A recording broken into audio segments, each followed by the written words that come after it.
Roll Tide, welcome back to the LLH Healthcare Advantage Center at our podcast studio. I'm Roger Hoover. Now, please be joined by Marlie Giles, the catcher for the Crimson Tide softball team, highly ranked all throughout this season. Marlie, it is great to see you back in the studio. Just start from this. What has made Team 30 so special? I would say all the different people we have. We've got a lot of personality. We've got a lot of different strengths throughout the team. We've got people that can run really fast, people that can hit it really far. We've got some really good pitchers, and we've got really good defense. So I would just say that this team is very diverse, and I think that is our biggest strong suit. Can you believe it's your senior year? No, it's flown by. It really has. I mean, some amazing moments for you in your career. And I know the senior day celebration had to be part of it. Is it nice the way that Coach Murphy really celebrates every senior individually? Yeah, especially we had a group of 7 seniors this year. So them taking the time for us each to have our own senior day really meant a lot. And we know that it's a lot of planning, especially on the coaching staff side and Jaden's side as well, who our director of ops. It's a lot having to do it in separate days. So we really appreciate him letting us be able to celebrate with our families one by one. So it's really cool. Yeah, how many people did you have on the pass list that day? A lot. My teammates were very generous, and they helped me out and gave me some tickets. So I was able to get a lot of them in, but a lot of them had tickets already because of season tickets and stuff like that. So that helped. Well, that was a really special weekend when Alabama played Arkansas. A special weekend as well. We saw just recently home against Texas. I know the first game didn't go the way you wanted. How did this group bounce back the next 2 days? Yeah, we stuck to our plan, stuck to our process, trusted all the work we had put in all week. And we knew that we didn't have our best game that first game, and we just wanted to lay it all out there and play our best and see if we could pull out the win, and we did 2 days in a row. So I think that just kind of shows our resiliency and just our bounce back and able to just trust everything that we've been working on and been doing this year. And so, yeah. We really got to see that, especially offensively from the Crimson Tide. Then I know for you, getting to work with Alabama's pitching staff, just how good have they been, especially in SEC play? Oh, they've been amazing. Through and through, even if one of them has a bad game, the next game they come back even better than the one before. They don't ponder. They don't think about past mistakes. They're able to look towards the future and just keep working on things and keep getting better and better, growing in their competitiveness and grittiness and being able to, if they give up a home run, oh well, next pitch. If we are struggling offensively, they have our backs and they hold them to no runs or minimal runs. So really just being able to trust each other on both sides of the ball has been really good for us this year. And you've gotten to catch Jocelyn Brisky since she came to Alabama a few years ago. How has she evolved in her style the last few years? Yeah, I would say that she has learned a lot. She got here and learned how to throw a drop ball in her freshman year. That was mainly what she threw. She didn't really throw hardly anything else.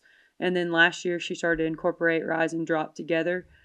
So that was really helping her. And then this year she's really, I don't want to say mastered because it's hard to put that word on something, but she's really got the hang of both of them very well and being able to control those as well as throwing her change up a lot more this year too. So it's like 3 different pitches instead of just 2, which just makes it a lot harder for the hitters to be able to have a plan and stick to it.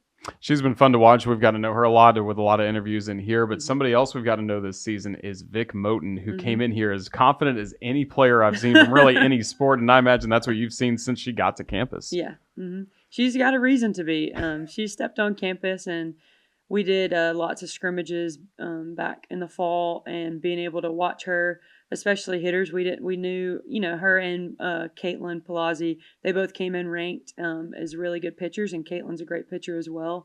But I would say being able to watch them two and hit off of them, myself and our team, they made us better as hitters as well in preseason and in the fall. Just thinking about how well them two have done against other teams, think about how much better that made us offensively because we were able to test ourselves along with Joss in the fall and going up into the spring. So them two, Kate and Vic, I just so happy for both of them and just hope that they have all the confidence in the world because I know that our team believes in them through and through. Yeah, with them, what individually are they doing best right now? Just like Vic, in the circle with their pitches and things like that. Vic is more like Joss right now, so she's drop and rise. Change-up's not quite there yet. She would probably tell you that, but she's working on it, and she's doing very well for herself right now. And Kate's more rise right now, but she's like Joss working on drop.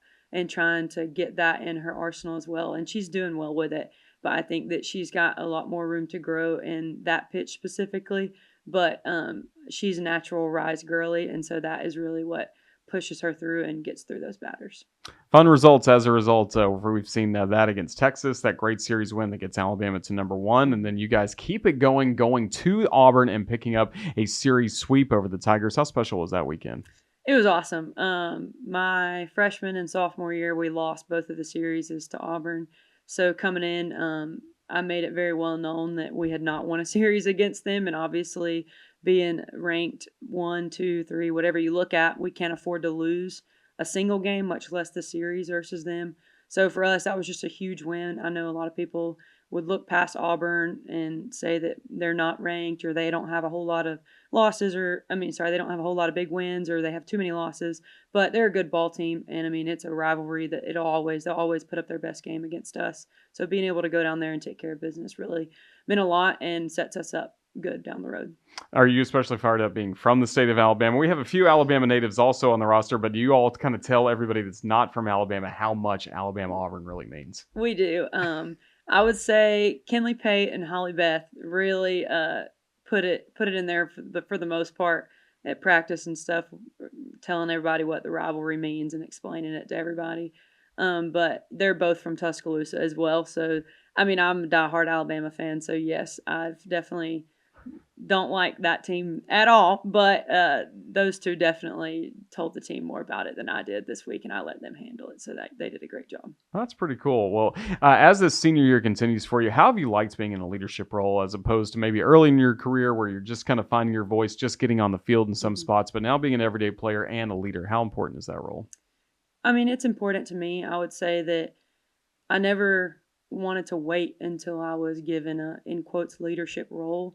I think that we make it very known on our team that it doesn't matter who you are, you have a role.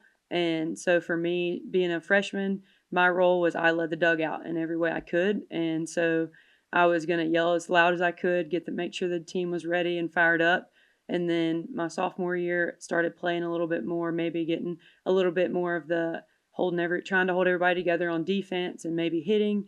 But I think that you say like leadership role, I don't think that that's ever, I think it's something that is always there, and it's not something that you put a label on. It's just something that somebody is. And like somebody says that, okay, we're doing this, we need this. Okay, well, we need this. Okay, so I'm going to do everything I can to make sure we get what we need. And so at the time, we need somebody to do this, so I'm going to try and do that. And obviously, I'm far from perfect, and there's many things that I mess up on the leadership side. And so, but I mean, I try my best to just be what this team needs. And you could say, yes, it's maybe a leadership role, or maybe it's just a friend to be there whenever somebody's going through something, but really just being there with whatever we need, whatever that may be. And so that's kind of how I see it. Do you like seeing some freshmen kind of finding their own voice as the season goes along? Yeah, absolutely. I would say that Vic, especially like early on, she in preseason and stuff, before season started, we didn't see much emotion out of her on the field, especially in scrimmages and stuff. And it's a little different playing your own team. But I remember, I think it was Georgia Tech, like the very very first game of the season. I think she threw like a no-hitter. Mm-hmm. Just seeing like her emotion and being fired up after a game or after she struck somebody out.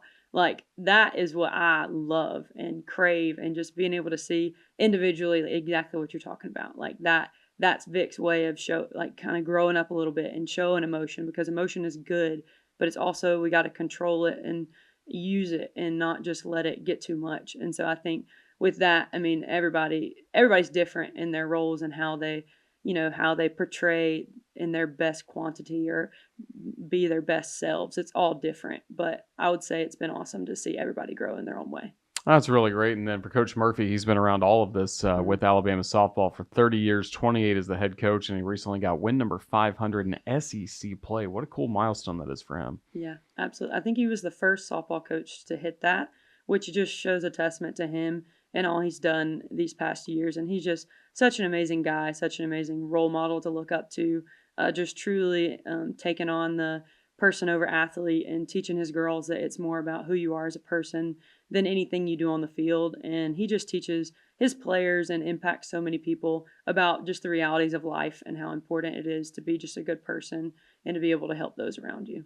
Do you love as well that he's getting more attention now from these other teams on campus? A couple of years ago, the Final Four run, Nate Oates kept saying Mudita. Coach Murphy talked to the team, things like that. And now, he's very busy with every team we have on our campus. But do you love that Mudita's spreading to all these different parts of Alabama athletics? Absolutely. I mean, he's a great speaker too. Like, he'll come back and he'll tell us he spoke to a sorority or he spoke to a fraternity, and he's doing more than just spreading Mudita and all that. He's also getting Alabama softball's name out there. Like, all those students and all those people that he's impacted, like, they come to our games and they support us and they follow us on Instagram, and like, he's just building, like, those relationships go far beyond just him knowing somebody. It's them then pouring into our program and then essentially pouring into us as the team as well.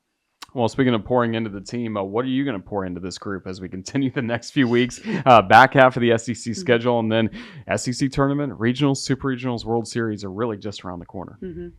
I would just say hard work. I mean, we come to practice every single day. We go in the weight room, and one thing that Coach Bro always talks about is whenever you graduate, you want to be content with what you did and rest. And that's when you rest, is when you graduate, and that's whenever you can not have any regret. And so my biggest thing is just not having any regret and just leaving it all out there and making memories with my team, whether that be after the games, before the games, during the games, just making memories and really just giving it all I have, whether that be on the field or off the field.